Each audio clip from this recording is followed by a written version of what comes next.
There's nothing worse than taking a pay cut, but unfortunately, we're all pretty much headed in that direction. And we actually have been for quite some time due to the rising prices and exacerbation of the insanely high cost of living through inflation.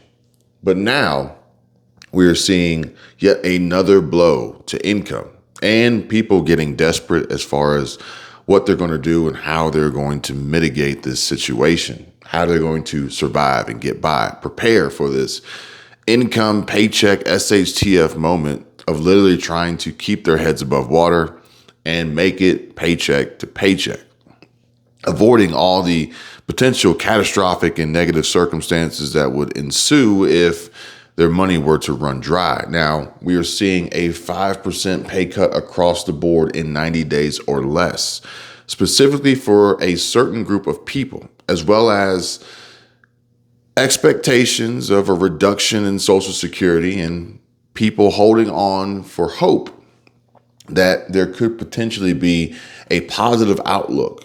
But that wouldn't occur until at least January of 2024. That's some time away from now. But meanwhile, we're seeing a turn down and an increase in turn downs and rejection rates on loans. And typically you're going to see loans and applications for loans put in at two different times. One time, well, the first time or one of the times will be behind door number one. And door number one is what we experienced at the beginning of the pandemic in 2020 because money was cheap, interest rates were low, and banks were pretty much approving everybody, really. So there was a huge incentive for people to borrow and banks to lend. But that was before we got to today, where everybody is seeing the error in their ways, so to speak. And that's door number two. And we are experiencing what's behind door number two today, which is applications for loans because people are they need money. They're in trouble. They are buried in debt. They cannot survive. They do not have enough, and prices continue to go up.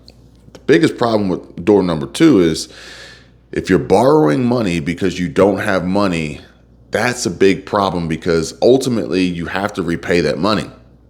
Well, that is unless you're part of a multi-billion-dollar hedge fund or in capital investment group and you just choose not to pay your bills.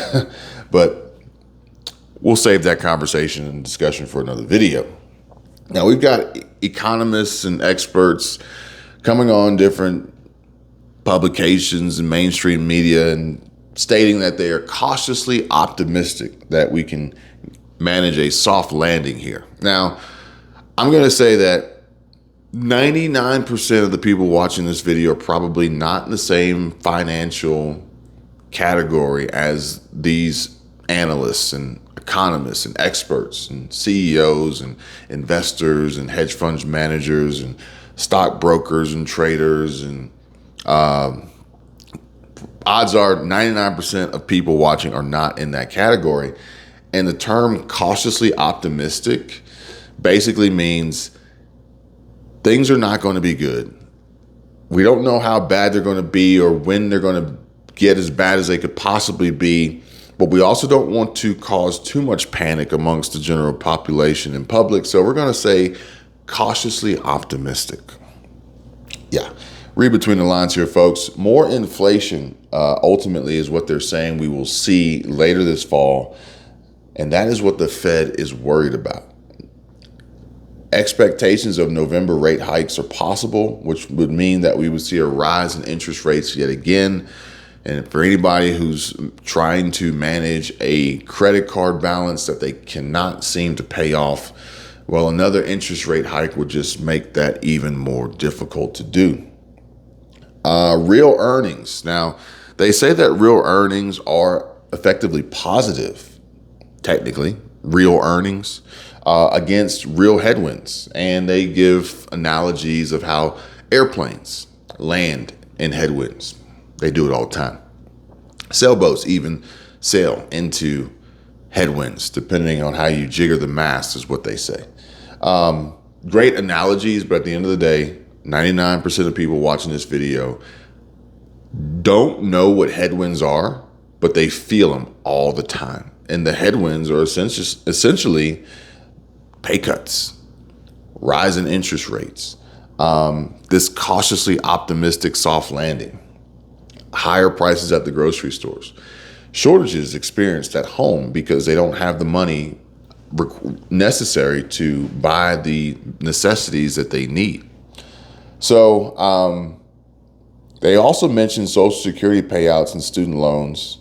And basically what they said was everything you heard was true. And as I mentioned earlier in this video, a select group of people are going to experience pay cuts, and they're going to include Social Security recipients and those with student loans.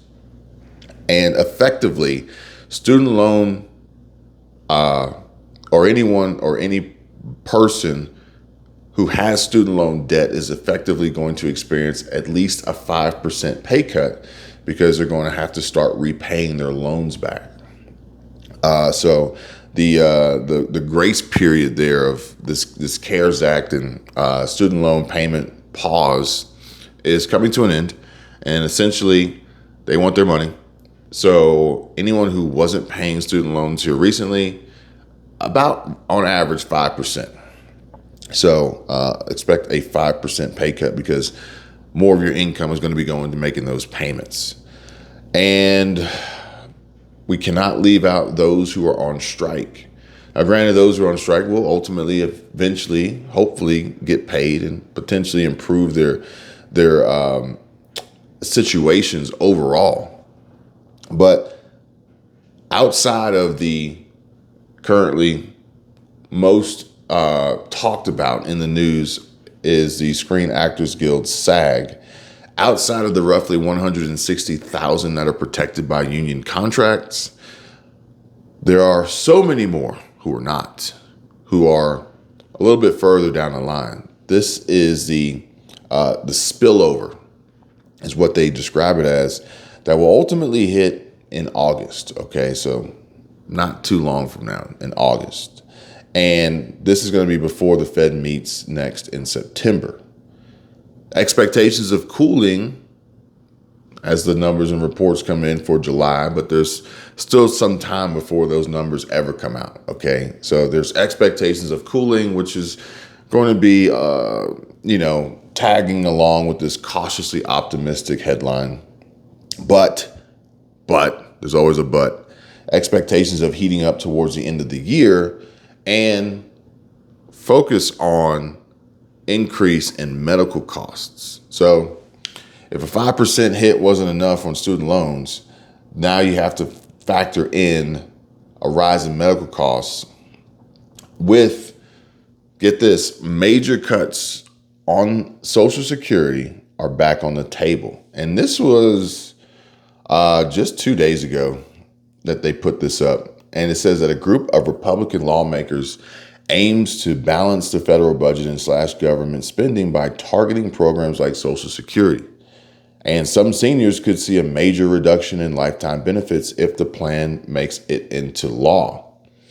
The proposal was unveiled earlier this month, and this was by the U.S. House conservatives. One of the main features is to raise the FRA, the full retirement age, at which some seniors are entitled to the full benefits they are due. That would try to reduce the immediate outflow of payouts, which wasn't a part of the original agreement, folks, here. But hey, look, they can change the rules as they go along. But either way, major cuts to Social Security are back on the table. While we're seeing Social Security could potentially fall short in a short period of time, 2035, the future of Social Security remains uncertain, forcing people to ask questions like, will Social Security run out? And according to a 2022 annual report from the Social Security Board of Trustees, Social Security's cash reserves will be fully depleted by 2034. And I'm not making this up. I'm literally reading this to you from GoBankingRates.com. 1 year earlier than the 2020 report indicated, and annual taxes are expected to cover only about 78% of the benefits each year after that. Okay. So, not great news for Social Security. There is a little glimmer of hope, a light at the end of the tunnel, maybe, as this 2024 cost of living adjustment COLA increase could potentially see a momentary rise in payments being received in the totals. However, if there are continuous cost of living adjustment increases that exceed the amount that the Social Security Administration takes in from working individuals in payroll, then you have to realize that the writing's on the wall. The money is going out faster than it is coming in. So again, people are having their backs pressed up against the wall. They're painted into a corner and they're trying to figure out, what do I do? How do I try and manage this situation and survive? And they're going to banks and potentially less than ideal lending opportunities, payday loans or whatever it may be. And things are actually far worse than anyone has ever really mentioned here recently. And that's because people are now getting desperate. Outside of the increase in turndowns and rejection rates for loans for credit cards and cars, auto loans, personal loans, not really sure about mortgage refinance, because now would be a terrible time to refinance for 99% of the people out there. But Forbes reports that people are now using fake pay stubs and overstating their income. And this is after the banks have started pulling out of auto financing, which is really scaring the industry. Now, it's not only scaring those who need the loans for the vehicles that now cost exponentially more than they ever have before. Quite possibly some of the vehicles that they don't really need, and they could probably buy something less expensive. Notice I didn't say affordable. I just said less expensive. But the other problem is going to affect those who are selling these vehicles, the dealerships, the employees, the salespeople, the finance managers, everyone involved. This is the trickle-down effect. I guess this is how we make or build America back better, I guess. I'm not really sure. Apparently something was wrong with it before, so we got to build it back better by tearing everything down. Now, it says that auto shoppers looking to finance their next vehicle have fewer choices of lenders since a slew of banks pulled out of what's known as the indirect market, making car loans through dealerships, other third parties. That plus sky-high sticker prices has created a bit of desperation for some consumers who can't swing a vehicle purchase without financing the cost. So they're getting desperate, and the underwriters are seeing it. The banks are seeing it. The banks, because you got to think, if there's a pool of banks and everybody is operating literally on pretty much the same playbook, don't worry about it. However, let's just say 25 to 30 to maybe 40% of those banks, they pull out. They're all sitting around a poker table and they fold. Well, then the remaining 60 to 70% of banks are going to be like, they're going to start paying closer attention to what's happening in the game. Therefore, why did they pull out? Why did they throw in the towel? Obviously, the juice isn't worth the squeeze. The risk is far too great. Therefore, they begin to start taking closer notice so that they don't wind up in a terrible situation that they potentially saw the warnings and alerts and signs as the other banks left, and they kept playing and, doubling their bet or raising. But again, people need money. Credit card application rejections are on the rise, and according to a new note released by the Federal Reserve on July 17th, it has reached almost 22% in June, and that is a significant increase since February, which was 17%. Credit card limit increases. Credit card limit increases is the most likely application to get rejected. And according to the Fed survey, that light shut off because it's uncensored, almost 31% of all those applying for an increase got told no. So heads up, folks, mortgage applications were declined by 13%, while mortgage refinancing rejections were up to almost 21%. Again, I don't know why you would want to refinance right now unless you really, really need the money and you have equity and you want to pull it out. But now is the worst time to do it because, you know, the home values may have ticked down a little bit, but the interest rates have shot up extremely high. So I wouldn't even be looking at a refi. I'd be looking at a home equity loan or home equity line of credit, if anything. That way I'm only paying the higher interest on that particular balance, which I could potentially only have to pay when I use, versus converting my entire note to a higher interest rate to pull out the cash. That if you're then banking on maybe down the road you can refinance again at a lower rate, you're spending a whole lot of money. You're spinning your wheels. You're losing dollars chasing pennies, basically.